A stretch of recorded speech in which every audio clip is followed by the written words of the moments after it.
Meron akong nabiling isang magandang product sa TikTok. Maganda yung product, ano siya, walis dustpan, ganun. So useful talaga siya sa loob ng bahay. Siyempre bilang isang affiliate, kung ano yung binili mo, basta maganda, ipopromote mo.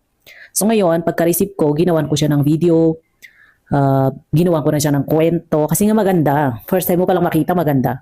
Kaso nga lang, after, wala pang isang araw ha, na-realize ko, hindi pala magandang i-promote or ibenta yung product.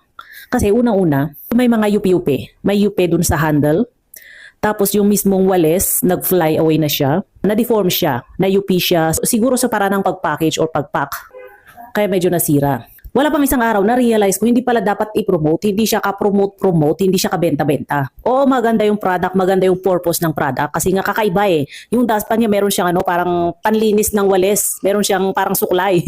Di ba yung mga walis kung minsan napupuno ng mga buhok-buhok, di ba? Ganon. So maganda talaga yung purpose ng dustpan na walis na yun. So talagang maganda yung purpose ng product. Maganda yung purpose. Kaso nga lang, yun nga, sayang kasi, nung dumating, medyo may yupe, tapos yung handle, hindi siya fit kasi na-assemble yun eh, hindi fit. Kaya kapag binuhat mo yung dustpan, natatanggal yung mga handle o kaya yung walis.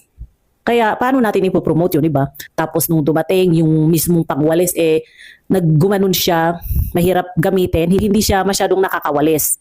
Kaya yung nag-imbento sana ng product na yun, mas gandahan pa yung mga handle, ganon. Mga handle, tapos yung mga nagpa-pack din, ayusin yung packaging. Mas maganda siguro, nakabox yung mismong walis niya para ma-protect at hindi siya masira.